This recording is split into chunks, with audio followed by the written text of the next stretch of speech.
কুরুক্ষেত্রের যুদ্ধে উভয় পক্ষ যে সময় সামনাসামনি আছে, তখন কাদের সঙ্গে যুদ্ধ করবে সেটা দেখার জন্যে শ্রীকৃষ্ণ রথের সারথি ছিলেন অর্জুনের। তা অর্জুন বলল, হে পার্থ, তুমি আমাকে যুদ্ধক্ষেত্রের মাঝখানে নিয়ে চলো, আমি দেখি যে আমার সঙ্গে বা আমাদের সঙ্গে কারা কারা যুদ্ধ করবে, তাদের আমি দেখতে চাই। কিন্তু দেখতে গিয়ে কি দেখলেন? দেখলেন যে বিপক্ষে তারই আত্মীয় স্বজন, জ্ঞাতি, বন্ধু বান্ধব।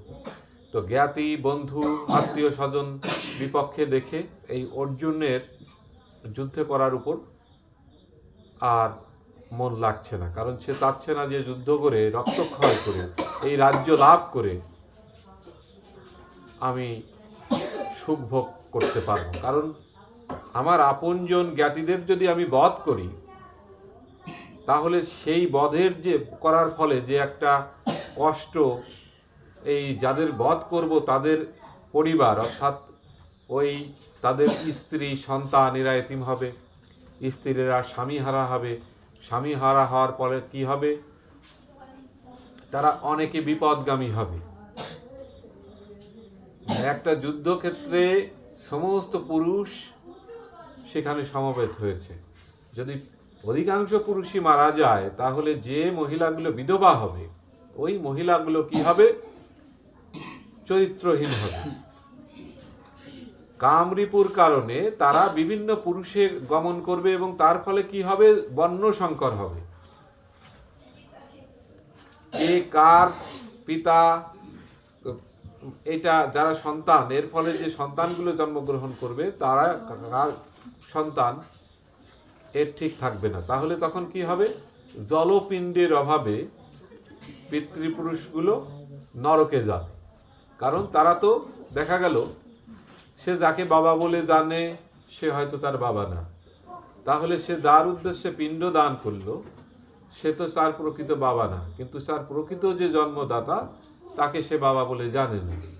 তাহলে তখন কি হলো? তখন সঠিক তার বাবার উদ্দেশ্যে পিণ্ড দান করা সম্ভব হলো না, বিধায় সেই নরকেই তার বাস হবে তার পিতার। তো এখানে এই যে ধর্মযুদ্ধের বিষয়টা, আমি এখানে একটা বিষয় বলবো যে জ্ঞাতিগণকে বধ করা, এই জ্ঞাতি ধর্ম, এটা ধর্মযুদ্ধ। তারপরেও শ্রীকৃষ্ণের আদেশে এই ধর্মযুদ্ধ অর্জুন করেছিলেন। এই ধর্মযুদ্ধ করার ফলে তাদের জয় হয়েছিল ঠিকই, কিন্তু অর্জুন যে জ্ঞাতি আত্মীয় স্বজনকে বধ করেছিলেন তার জন্যে তার বৈষ্ণব সেবা দিতে হয়েছিল। তো কি, যখন কুরুক্ষেত্রের যুদ্ধে জয়লাভ করে যুধিষ্ঠির রাজা হলেন, তখন ভগবান শ্রীকৃষ্ণ একদিন যুধিষ্ঠিরকে বলছেন, যুধিষ্ঠির, তোমাকে একটা বৈষ্ণব সেবার আয়োজন করতে হবে। তো বলে, বৈষ্ণব সেবার আয়োজন করতে হবে কেন? বলে যে পাপ মোচনের জন্য। কুরুক্ষেত্রের যে যুদ্ধ হয়েছে, সেই যুদ্ধে যে পাপ হয়েছে সেই পাপ মোচনের জন্য। বলে কেন পাপ হয়েছে? বলে যে অর্জুন যে জ্ঞাতিগণকে বধ করেছে, জ্ঞাতিগণকে বধ করা পাপ, সেই পাপ মোচনের জন্য একটা বৈষ্ণব সেবার আয়োজন করতে হবে। এমন একজন বৈষ্ণব সেবার আয়োজন করতে হবে যে বৈষ্ণবের পদধূলিতে তোমার এই রাজপ্রাসাদের মাটি হবে ধন্য, আর তার প্রতিটি গ্রাসে গ্রাসে স্বর্গে মঙ্গল ঘণ্টা বাজবে। আর সেই মঙ্গল ঘণ্টার সেই মঙ্গল ঘণ্টার আওয়াজে জগতের মঙ্গল হবে, তোমার মঙ্গল হবে এবং তোমাদের পাপ মোচন হবে। তখন বলছে যে এরকম বৈষ্ণব কোথায় পাবো? তো এরকম বৈষ্ণব একজন আছে। তো বলছে কোথায়? বলছে রুহিদাস মুচি। এখন যুধিষ্ঠিরকে বলল শ্রীকৃষ্ণ যে তুমি অন্যান্য সমস্ত সাধু বৈষ্ণব যারা আছে, ভক্ত আছে, তাদের তুমি নেমন্তন্ন করবে নিজে। আর অর্জুন রোহিদাস মুচিকে নেমন্তন্ন করতে যাবে। অর্জুনকে ডাকা হলো, অর্জুন আসলো, বললো যে অর্জুন তুমি যাও, বৈষ্ণব সেবা দিতে হবে, আর এই জন্যে তোমাকে একজন বৈষ্ণবকে নিমন্ত্রণ জানাতে হবে। তো কাকে? ওই রোহিদাস মুচিকে। রোহিদাস মুচি, সে তো মুচি, সে বৈষ্ণব হতে পারে না। আপনার কোথাও কোনো ভুল হচ্ছে। বলে না, আমার কোনো ভুল হয় না,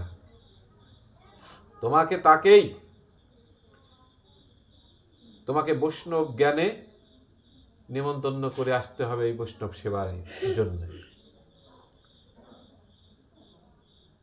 তো দেখছে ভগবান শ্রীকৃষ্ণ যখন বলছে তখন না গিয়ে তো উপায় নেই। তা ঠিক আছে, আমি বৈষ্ণব সেবা জন্য নেমন্তন্ন দিয়ে আসবো রোহিদাস মুচিকে। মনে মনে ভাবছে রোহিদাস মুচিকে আমি বৈষ্ণব বলে মানি না। নিকৃষ্ট নিচু কুলে যার জন্ম, চামড়া নিয়ে যার কারবার, সে কি করে বৈষ্ণব হয়? তখন এই কথা তো মনে মনে বলছে যে হ্যাঁ আমি যাব ঠিকই, মনে মনে এই কথা বলছে যে মনে মনে আমি যাব ঠিকই, কিন্তু গিয়ে তাকে নেমন্তন্নও দিয়ে আসবো, তার পশ্চাতে আবার এমন ব্যবস্থাও করে আসবো যাতে সে এই বৈষ্ণব সেবার জন্য আমার বাড়ির ত্রিসীমানায় না আসে, এই ব্যবস্থাও করে আসবো। ভগবান শ্রীকৃষ্ণ তো বুঝতেন ওর মনের ভাব, যে অর্জুন মনে মনে কি ফন্দি করছে। যেই রওনা দিবে তখন বলছে অর্জুন দাঁড়াও, একটা কথা শুনে যাও, বৈষ্ণব সেবার জন্য নেমন্তন্ন দিতে যাচ্ছ ঠিক আছে, কিন্তু সে একটা কথা খেয়াল রাখবে, সাবধান, বৈষ্ণব অঙ্গে যেন কোনো আঘাত না লাগে। বৈষ্ণব অঙ্গে আঘাত লাগলে স্বয়ং ভগবানও কিন্তু তোমাকে ক্ষমা করবে না। সেই বৈষ্ণবী যদি নিজ গুণে তোমাকে ক্ষমা করে তাহলেই তুমি ক্ষমা পাবে। অতএব এই বিষয়টা সাবধান রাখবে, সাবধান থাকবে যে এমন কোনো আচরণ বা এমন কোনো কথা, এমন কিছু করবে না যে সে যেন মনে আঘাত পায়। বৈষ্ণব অঙ্গে কিন্তু আঘাত লাগার মতো কোনো কাজ করবে না। বৈষ্ণব অপরাধ করলে তার কিন্তু ক্ষমা তুমি পাবে না। ঠিক আছে।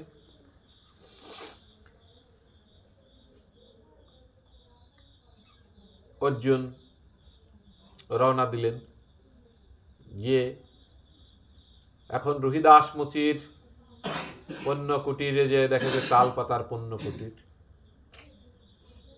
কিন্তু চারিদিকে চামড়া ঝোলানো রয়েছে, দুর্গন্ধ চামড়ার, নাক ছিটকাচ্ছে, নাকে কাপড় দিয়ে ধরে আছে, গন্ধ দুর্গন্ধ। তখন রোহিদাস মুচি ভগবানের সেবা দিতে ব্যস্ত। ভগবানের সেবা দিচ্ছে, নয়নের জল ঝরছে তার, ভগবানের কাছে তার যত প্রার্থনা সে করছে, আর সেই প্রার্থনা করছে, চোখের জল ঝরছে রোহিদাস মুচির।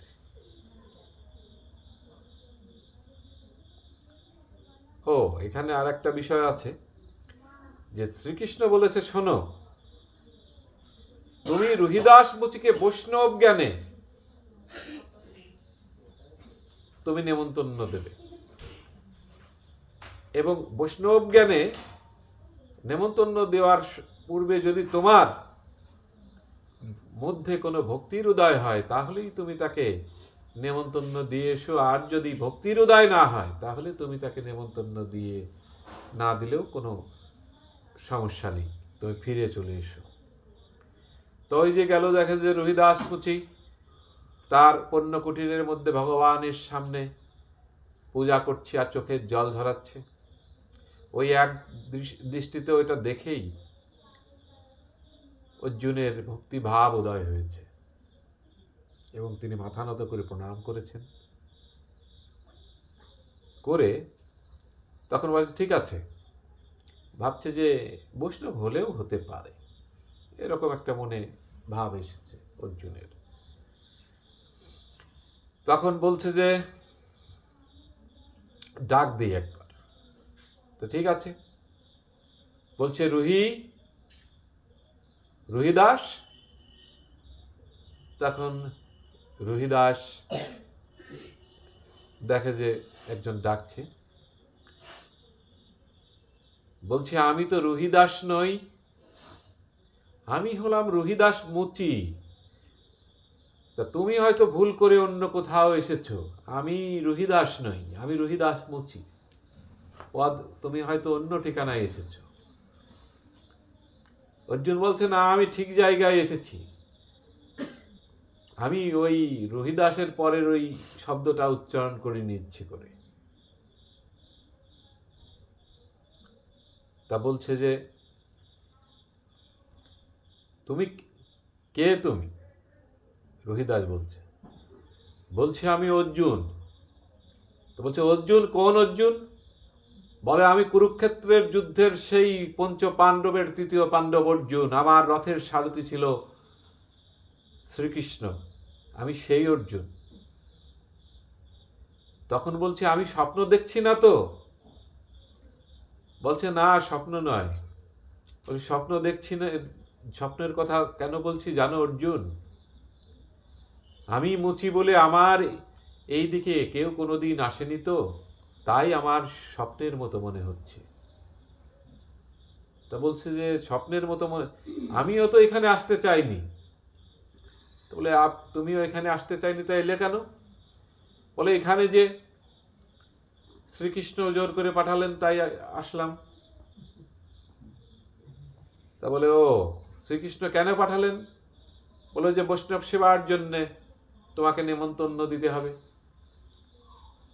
সেই জন্যে। বলে ওই কথা। তা বলছে যে হ্যাঁ, আমি তোমাকে নেমন্তন্ন দিয়ে গেলাম, তবে তুমি যদি নিজেকে বৈষ্ণব মনে করো তবেই আমাদের বাড়িতে যেও বৈষ্ণব সেবার জন্য, আর যদি নিজেকে বৈষ্ণব না মনে করো তাহলে তুমি আমাদের বাড়ির দিকে যেও না, তোমার আর এই বৈষ্ণব সেবায় অংশগ্রহণ করার দরকার নেই। তা বলছে না, আমি যাব। তা বলছে কেন, তুমি যাবে কেন? বলে কেন, তুমি কি বৈষ্ণব? তুমি তুমি যাবে, তুমি কি নিজেকে বৈষ্ণব মনে করো? অর্জুন বলছে না তো, আমি নিজেকে বৈষ্ণব মনে করি না তো। তা বলে যে আমি তো বললাম যে তুমি নিজেকে যদি বৈষ্ণব মনে করো তাহলেই তুমি আমার বাড়িতে যেও, আর যদি বৈষ্ণব মনে না করো তাহলে যেও না। বলে হ্যাঁ, আমি তো বলছি না আমি বৈষ্ণব, তুমি বলছো ভগবান শ্রীকৃষ্ণ তিনিই স্বয়ং বলেছেন যে আমি বৈষ্ণব, তুমিও বলছো আমি বৈষ্ণব,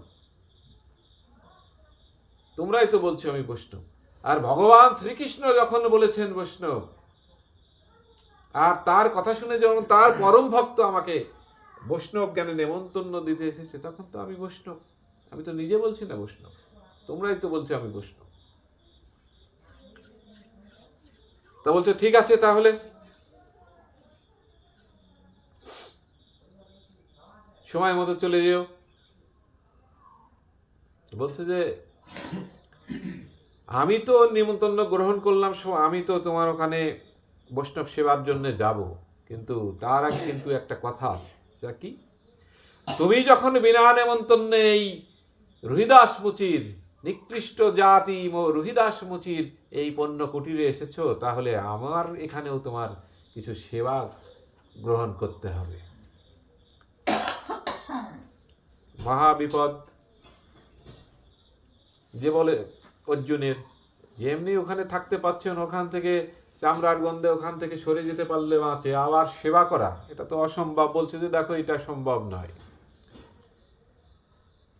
এটা সম্ভব নয়। কারণ হলো, তুমি তো জানো আমার একটা সমাজ আছে, আমি যদি এখানে কোনো অন্ন জল গ্রহণ করি তাহলে আমার অন্য মানুষ আমাকে, আমার সমাজের লোকজন আমাকে ঘৃণা করবে।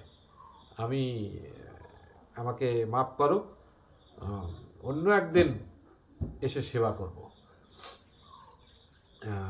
আর একটা কাজ করো, আমি কিছুদিন পরে না হয় আসবো, তুমি আমাদের ওখানে সেবা করতে আসো, ওখানে বৈষ্ণব ভক্তবৃন্দের আগমন হবে, আর বৈষ্ণব ভক্তবৃন্দের আগমনে তাদের দর্শনে পরশনে তোমার মুচি দেহ শুচি হবে, তখন তোমাকে আর কেউ মুচি বলে ডাকবে না, তখন আমি তোমার বাড়িতে এসে সেবা করে যাব, তখন আর আমার কোনো সমস্যা হবে না। বলো তাই? তাহলে আমার আর অত দূর গিয়ে আমার মুচি দেহ শুচি করতে হবে কেন? বলে কেন?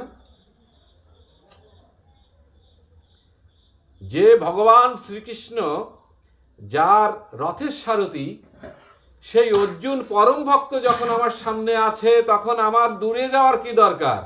আমার এই পরম ভক্তের দর্শনে পরশনেই তো আমি আমার মুচি দেহ শুচি করতে পারি।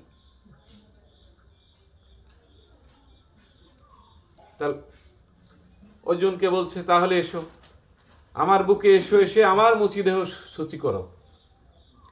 আমি তোমার মতো পরম ভক্তের পরশনে দর্শনেই আমি আমার মুচি দেহ শুচি করতে চাই। অর্জুন যে কথায় কাটাতে চাচ্ছে সেই কথাই আটকে যাচ্ছে। অর্জুন দেখলো তাইলে এখন তো আর কোনো কথা বলার আর অন্য আর কি পাশ কাটানোর আর সুযোগ নেই। তখন বলছে, ঠিক আছে, তাহলে তুমি আমার একটু তেল নিয়ে এসো, আমি তেল মেখে স্নান করে আসি। সেবা নেওয়ার আগে তো স্নান করতে হবে। তো ঠিক আছে। রোহিদাস মুচি একটা চামড়ার পাত্রে তেল নিয়ে এসে দিয়েছে, দিয়ে বলছে যে, না অর্জুন, এই তেল নাও, এই তেল তুমি তেল মেখে তেলটা মেখে নাও। তা বলছে, চামড়ার পাত্রে তেল নিয়ে এসেছো, একটা অশুদ্ধ অপবিত্র পাত্রে এই তেল যদি আমি গায়ে মাখি, তাহলে চামড়ার গন্ধে আমার শরীর তো অপবিত্র হয়ে যাবে, এটা কি সম্ভব নাকি? বলছে যে, সমস্যা নেই, তেল মেখে তুমি তো ওইটা গায়ে থাকবে না, তোমার তেল মেখে তোমার শরীর অপবিত্র হবে, গায়ে গন্ধ হবে, ঠিক আছে, তুমি তো স্নানে যাচ্ছ, তাহলে কি, তুমি তেল মাখার পরে যখন স্নান করবে তখন তো সব দুর্গন্ধ, ময়লা, অশুদ্ধতা কেটে যাবে, তাহলে তোমার সমস্যা কি? তখন বলছে, না ঠিক আছে, আচ্ছা ঠিক আছে, স্নানেই তো যাবো, স্নানে গেলে, গঙ্গা স্নানে গেলে তো শরীরের সমস্ত কিছু ধুয়ে যাবে, তখন আমি পবিত্র হয়ে যাব। তো তেল মেখে তারপরে বলছে যে, ঠিক আছে চলো এখন গঙ্গা স্নানে যাই। রোহিদাস মুচি বলছে, আসো আমার সঙ্গে। কিছু দূর গিয়ে একটা কুয়ো বা নর্দমার ডোবার মতো, ওখানে গিয়ে দাঁড়ালেন। দাঁড়ানোর পরে বলছে, অর্জুন, এই যে এখানে স্নান করে নাও। বলছে, কোথায় স্নান করবো?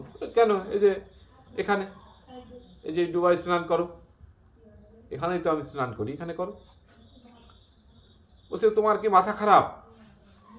এই জলের মধ্যে চামড়া ভেজানো রয়েছে, দুর্গন্ধ, পোকা, অনেক পোকা পোকা দেখা যাচ্ছে, পোকা হয়েছে, জলে দুর্গন্ধ, চামড়া ভেজানো রয়েছে, এই জলে স্নান করলে এই স্নান করা যায়? আর এই জলে তো তোমার ওই তেল মেখে যে আমার শরীরটা যত দুর্গন্ধ হয়েছে, এই জলে স্নান করলে তো আবার আরো দুর্গন্ধ হবে, এ তো তার চেয়েও খারাপ জায়গা। বলছে, দেখো, এটাই কিন্তু গঙ্গা, এখানে তুমি স্নান করো, দেখবে তোমার সমস্ত অশুদ্ধতা কেটে যাবে। বলে, তুমি কি জানো না,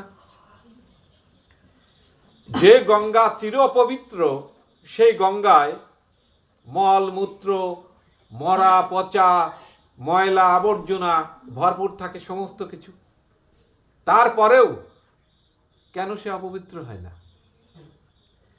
গঙ্গার তো সমস্ত নোংরা থাকে গঙ্গায়, মরা লাশ ভেসে যাচ্ছে, মরা মানুষের ছাই ভস্য যাচ্ছে, মল মূত্রা যাচ্ছে, তারপরেও কেন সে গঙ্গা তাহলে পবিত্র থাকে? তো অর্জুন তো আর কথা নেই, যাই পাশ কাটাতে যাচ্ছে, কথায় আর পেরে উঠছে না, যে না কথা তো ঠিকই, গঙ্গায় তো কত ময়লা আবর্জনা থাকে, কিন্তু গঙ্গা তো অপবিত্র হয় না। ওটা ঠিক আছে, এখন উপায় নেই। এদিক ওদিক লোকজন দেখছে, যে দেখি আবার কেউ দেখে ফেলে কিনা। এদিক ওদিক তাকিয়ে দেখেন লোকজন নেই, তখন উনি কি করলেন, অর্জুন ডুব দিলেন, ডুব দিয়ে তলিয়ে গেলেন। তলিয়ে গিয়ে কি দেখছেন, দেখছেন যে স্বয়ং মা গঙ্গা সেখানে বসে আছে। মা গঙ্গা বসে আছে। মা গঙ্গাকে দেখে তো অর্জুন প্রণাম করলেন এবং জিজ্ঞাসা করলেন যে মা, তুমি এখানে কি করছো, এখানে তুমি কেন বসে আছো এই ময়লা আবর্জনার মধ্যে? তুমি তো অশুদ্ধ হয়ে যাচ্ছ, অশুদ্ধ অপবিত্র হয়ে যাচ্ছ। বলে যে পাগল ছেলে কি বলে, সন্তানের কাছে মা কখনো অপবিত্র অশুদ্ধ হয়? আর এখানে বসে আছি আমি তোর জন্যে বসে আছি। বলে যে আমার জন্যে? বলে যে হ্যাঁ, তোর জন্যে বসে আছি। বলে কেন?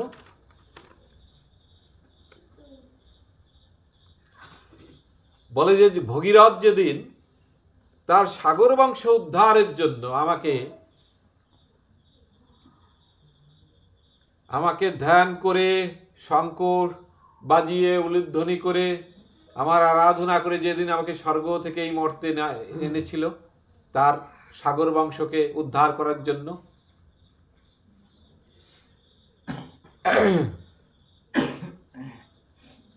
তখন আমার কাজ ছিল যে এই জগতে আমি থাকবো আর কি করব, এই জীবের, জগৎ জীবের যত পাপ সমস্ত কিছু আমি হরণ করব। অর্থাৎ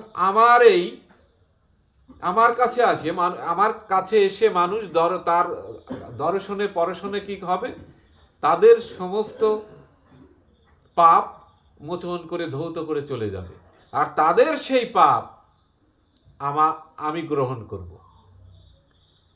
তো তখন আমি প্রভুকে বলেছিলাম যে প্রভু, আমার দ্বারা তো এই জগৎ জীবের পাপ মোচন হবে, কিন্তু এদের পাপের বোঝা আমি বহন করব একা, কিন্তু এই যে আমার সেই পাপের বোঝা, আমার সেই পাপ মোচন হবে কি করে? তখন প্রভু বলেছিলেন যে যেদিন কোনোদিন কোন পরম ভক্ত, ভগবানের পরম ভক্ত দেখা পাবে, তাই সেই পরম ভক্তের দর্শনে পরশনে তোমার সেই সমস্ত পাপ মোচন হয়ে যাবে। তাই আমি বসে আছি তোর জন্য এখানে,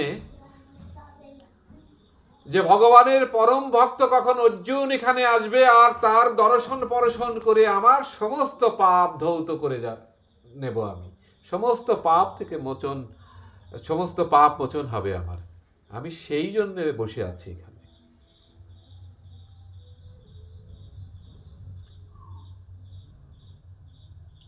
অর্জুন গঙ্গা মাকে প্রণাম করে জলের উপরে উঠে আসলেন, এবং অর্জুন বুঝতে পারলেন যে না, এই রুহিদাস মুচি, আমার পার্থ, আমার মাধব, আমার ভগবান শ্রীকৃষ্ণ যে আমাকে এখানে পাঠিয়েছেন, বলেছেন যে এই পরম ভক্ত, পরম বৈষ্ণব, এতে আর কোনো দ্বিধা নেই আমার। তখন কি বলছে, উঠেই বলছে, রুহিদাস, তোমার এখানে আজ আর সেবা করার মতো সময় নেই, অনেক দেরি হয়ে গেছে, তুমি চলো, পরে তোমার যাওয়ার দরকার নেই, আমি অন্য একদিন এসে তোমার এখানে সেবা করে যাব, আমার সঙ্গেই চলো, আমরা দুইজনে একসঙ্গে যাই। কারণ আমাদের জন্যে ভক্তবৃন্দ এবং বৈষ্ণবগণ অপেক্ষা করছে। তখন কি করলেন, রুহিদাস মুচি এবং অর্জুন যুধিষ্ঠিরের রাজভবনে গেলেন, গিয়ে দেখেন প্রচুর বৈষ্ণব ভক্তবৃন্দের আগমন।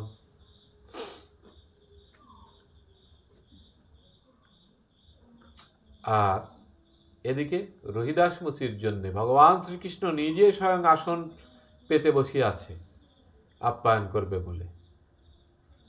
রহিদাস মুচি গিয়ে আসন গ্রহণ করলেন এবং তার আগে কি করলেন, ভগবান শ্রীকৃষ্ণ নিজে আগে তার পদধৌত করে দিলেন, তারপরে পঞ্চপাণ্ডব দ্রৌপদীরা করলেন।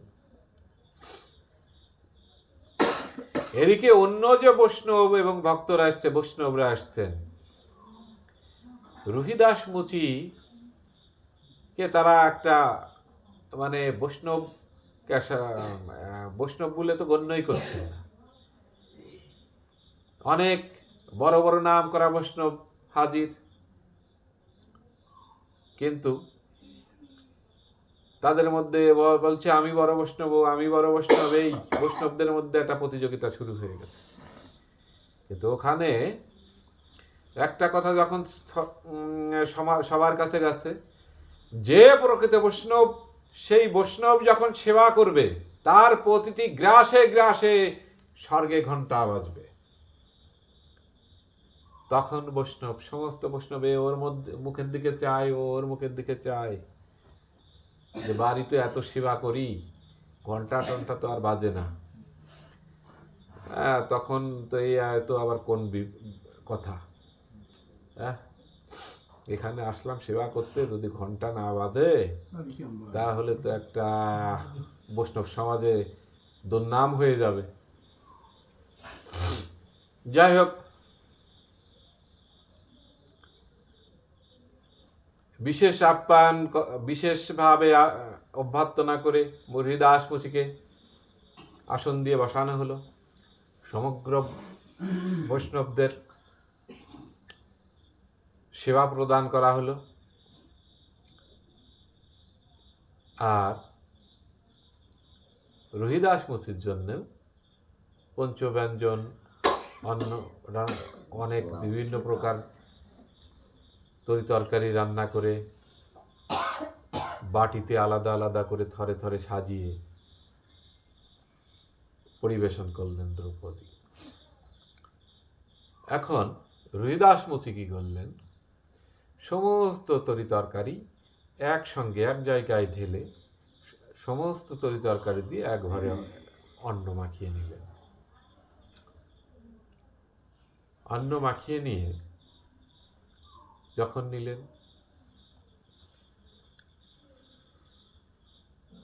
তখন দ্রৌপদী মনে মনে বলছে, সেই সময় ভেবেছিলাম, মনে মনে করেছিলাম যে মুচি কোনোদিন বৈষ্ণব হতে পারে নাকি, এই সমস্ত খাবার কোনোদিন চোখে দেখে নেই, নামও শোনে নেই, এর কোনটার কি স্বাদ সে বুঝবে কি করে? ভাত ভিক্ষে জোটে না, আমি এত কষ্ট করি এত ধরনের পদ করলাম, আর আলাদা আলাদা না খেয়ে একবারেই মাখায় এনেছে সমস্ত কিছু। খাবার খেতেই তো জানে না, কোনটার কি স্বাদ, আলাদা আলাদা স্বাদ খাবে বলবে তা না, একবারে রাক্ষসের মতো সমস্ত কিছু মাখায় নিয়ে নেছে। তারপরে প্রথম গ্রাসে রহিদাস মুচি যখন মুখে তুলছে প্রথম গ্রাস, তখন কি আর ঘন্টা টন্টা বাজে না। সমস্ত অন্য বৈষ্ণবরা হাসাহাসি করতেছে, তাদেরও তো বাজে নাই। তো দেখছে যে এ তো, এই শুনলাম যে এর গ্রাসে গ্রাসে ঘন্টা বাজবে, তা তো বাজে না। সেই সময় বুঝলাম মুচি কখনো বৈষ্ণব হতে পারে না, যার কারবার হলো চামড়া নিয়ে,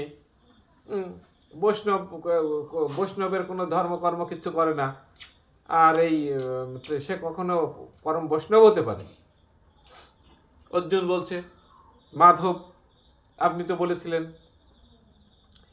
যে এমন একজন বৈষ্ণব রহিদাস মুচি যার প্রতি গ্রাসে গ্রাসে স্বর্গে ঘন্টা বাজবে, আর সেই ঘন্টার বাজার আওয়াজে জগতের কল্যাণ হবে, আমাদের কল্যাণ হবে এবং আমাদের পাপ মোচন হবে।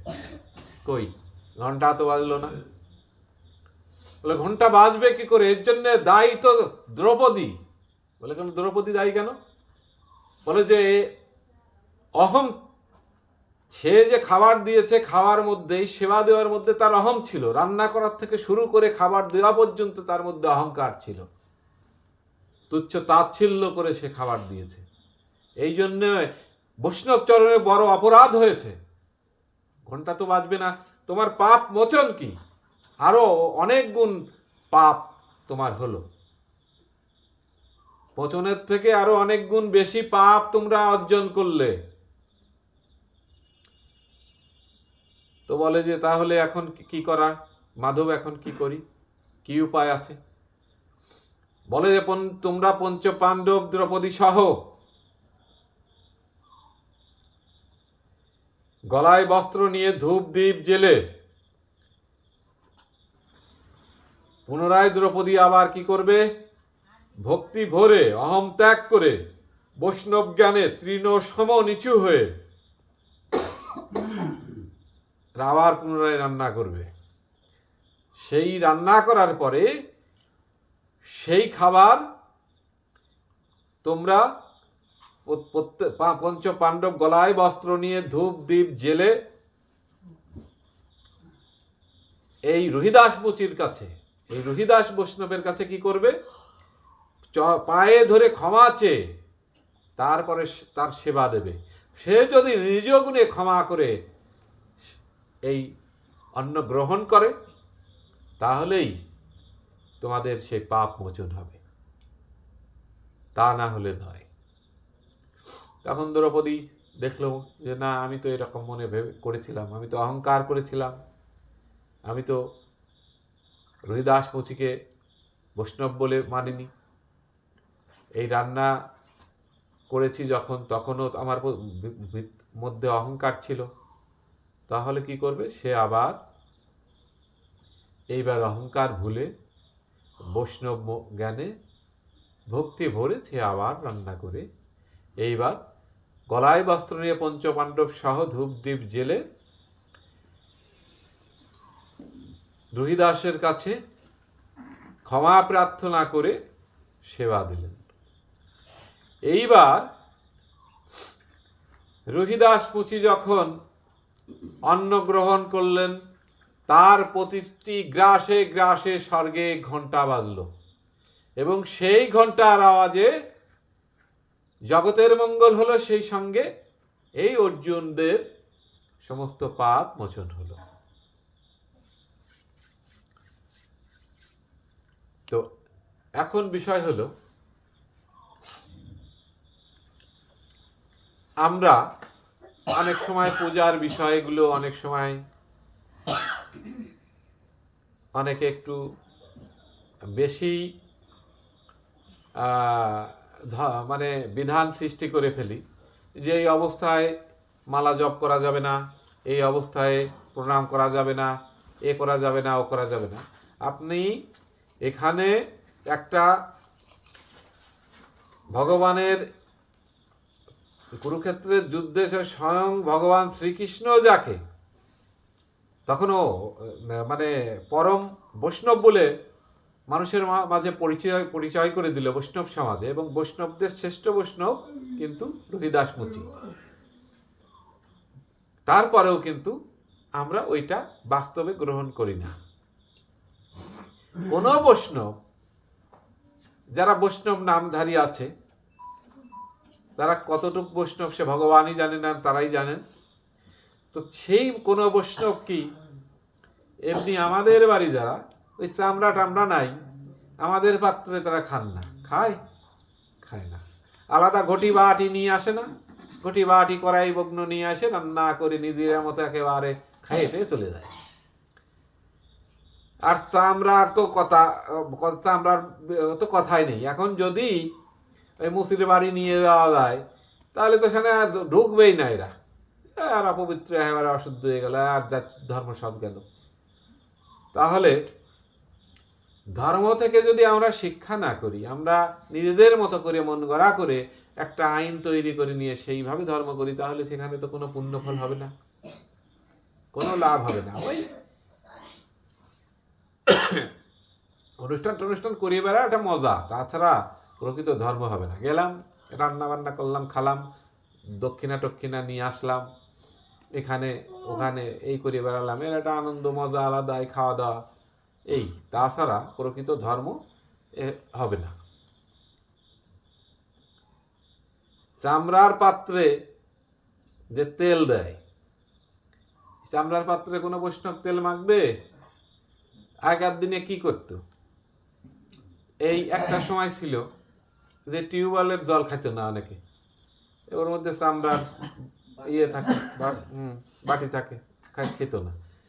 তাহলে কি আমরা অনেক বিষয় আছে যে আমরা নিজেদের মন গড়া করে করি, ওইটা আস্তে আস্তে কি হয়, যেমন আমি যদি একজন গুরুদেব হই, তাহলে আমি মন গড়া একটা কিছু করলে আমার শিষ্যরা সেটাই অনুসরণ করবে, আমার শিষ্যরা আবার অন্য জায়গায় এইটাই ইয়ে করবে, এমন করতে করতে সমাজে ছড়ায় যায়।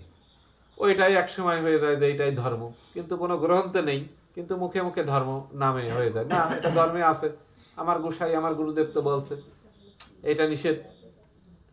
এ হলো নিজেদের মন গড়া একটা ধর্ম, প্রকৃত ধর্ম এটা না। তাহলে আমরা এখানে দেখলাম কি, যে এই ছোঁয়াছুঁই এটা এই সমস্ত কোনো ঘটনা না, এতে কোনো কোনো সমস্যা হয় না। চামড়া সে তো আর খারাপ কিছু নাই আমাদের সমাজে, আমরা এখনো মুসির বাড়ি খাবো না, আমরাই খাবো না, এইরকম আছি না? তাহলে চামড়া, সে গরুর চামড়া, মহিষের চামড়া, ছাগলের চামড়া নাড়াচাড়া করতেছে, সেই জায়গা ভগবান আছে, সেই জলের মধ্যে মা গঙ্গা যে বসে আছে, এত বৈষ্ণব ভালো ভালো জায়গা থাকে, মন্দির করে রয়েছে, পূজা অর্চনা করে, সেই বেশ ধরে তারা বৈষ্ণব হইল না। পরম বৈষ্ণব, প্রকৃত বৈষ্ণব হইল কিনা? রোহিদাসমতি, যার কারবারই হলো ওই চামড়া নিয়ে। সে গরুর চামড়া ছলে বলে তো তার তো সমস্যা হইল না, তার তো পাপ হইল না, তার তো অশুদ্ধ হইল না। তাহলে এই বিষয়গুলো যে আসলে সঠিক না। সঠিক হলো যে ওই যার যার কর্ম, যে ওই ছোঁয়াছুঁই কোনো বিষয় না, মূল বিষয়টা হলো মন আর ভক্তি। ভক্তি থাকলে আপনার একটা ময়লা কাপড় চোপড় থাক আর থাক, ওতে সমস্যা না। ময়লা কাপড় চোপড়ের সমস্যাটা কি? ধর্মের, ঈশ্বরের কোনো, ভগবানের কোনো সমস্যা নেই। সমস্যা কি? এটা ময়লা, ওটা কি রকম? এই যে বাহ্যিক পরিশুদ্ধতা কেন দরকার? আমরা যখন একটা ধর্মসভায় আসি, আমি যদি একটা ময়লায় আসি, পাঁচজন হয়তো ভালো, তার মধ্যে একটু কেমন লাগে না, একটা পরিবেশটা খারাপ দেখা যায়, তাই। কিন্তু ঈশ্বরের কাছে কোনো সমস্যা নেই, কিন্তু পরিবেশটা ভালো করার জন্যে ভালো পরিশুদ্ধ পরিষ্কার পোশাকে আসা সেটা উচিত। কিন্তু কেউ যদি কোনো কারণে হয়তো সেটা না করতে পারে, তার জন্যই যে ভগবানের কৃপা পাবে না, তার অশুদ্ধ হয়ে যাবে, মন্দিরে উঠলে খুশি হবে, এরকম কোনো ব্যাপার কিন্তু নেই। হ্যাঁ, তাহলে কি দেখা গেল? তাহলে কি হলো? আমরা কি করি? আমরা যারা একটু পজিশনে যাই, তারা আমরা কি করি, অনেক জায়গা যে মাথা ঠুকে প্রণাম করতেও লজ্জা পাই। হ্যাঁ, তাহলে এই হলো আমাদের দশা। আর স্বয়ং ভগবান শ্রীকৃষ্ণ আর স্বয়ং অর্জুন গেল সেই যাকে আমরা নিকৃষ্ট নিচজাত বলে মানি, যাকে আমরা মানুষ বলেই গণ্য করি না, সেই জায়গা গেল নেমন্তন্ন দিতে। আসার পরে ভগবান শ্রীকৃষ্ণ স্বয়ং কি করলো? তার পদ সেবা করল। যুধিষ্ঠির, অর্জুন, মানে পঞ্চ পাণ্ডব সহ দ্রৌপদী কি করলো? তার পদধূলি নিল, তার কাছে ক্ষমা প্রার্থনা করলো। আমরা তো এসব চিন্তাই করতে পারি না। আমরা মনে করি ওর কাছে যাবো এটা করতে, হ্যাঁ, মানে ওর কাছে ক্ষমা চাবো, এটা ভুল করে আমরা ক্ষমা প্রার্থনা করতে চাই না, আমরা জেদ বজায় রাখতে চাই। হ্যাঁ, ওর কাছে, ওর মতো মানুষের কাছে আমি কি আছি, ওর মতো মানুষ বলে মানুষ মনেই গণ্য করি না, ওর কাছে যাবো ক্ষমা চাইতে, ওর কাছে যে ছোট হব, এই মানসিকতা। এই মানসিকতা যদি থাকে, সে ভক্ত হতে পারবে না, আর সে ভগবানের কৃপাও লাভ করতে পারবে। আগে অহংকার ত্যাগ করতে হবে, সবাই সমান মনে করতে হবে। আজ তুমি অট্টালিকায় বাস করো, তুমি কাল ওই যে ওই রকম পথের ভিখারি হয়ে যেতে পারো, তোমার পরবর্তী জন্মে পথের ভিখারি হতে পারো তুমি তোমার কর্ম দোষে। কিন্তু এই কথা তো আমরা ভুলে যাই। আমরা ধর্ম কর্ম করি, পাল্লাপাল্লি করি, কিন্তু আসল উদ্দেশ্য আমরা ভুলে যাই। এই কারণেই এত সমস্যা। তাহলে কি সবাই মিলেমিশে থাকা, বসবাস করা সেইটাই ভালো, না গোলমাল করে থাকা ভালো? তাহলে আমরা এই যে সবাই, যেমন এই যে সব আইছে ঘাতকরা, এরা কত বছর আমাদের মন্দিরে আসে না? এইটা ভাবতে হবে। কিন্তু যারা এটা নিয়ে আবার দল পাকানোর চেষ্টা করে, তাদের আমি বলবো যে তাদের জ্ঞানের অভাব আছে। মন উদার করতে হবে, সংকীর্ণতা ত্যাগ করতে হবে, তবেই ভক্ত হয়ে ওঠা যাবে, ঈশ্বরের কৃপা লাভ করা যাবে। আমরা সমাজ আলাদা থাকলাম, থাকে না? মুসলমানদের মধ্যে বড় সমাজ হলে ছোট ছোট ছোট ছোট, আমাদের মধ্যে এখন বড় গ্রাম হয়ে গেছি, 2টে থাক 3টে থাক, সমস্যা কি? সবাই মিলে ঝিলে করলে দেখা গেল যে একটা কীর্তনই হবে। এমন আছে যে আমার দলের কীর্তনীয়রা ওদের সাথে গেল, ওদের আসলে একসাথে গেল, সমস্যা আলাদা থাকলো সমাজ, তাতে সমস্যা নেই। কিন্তু এই সমস্ত ধর্মকর্মগুলো একসাথে আসা যাওয়াতে তো কোনো সমস্যা নেই।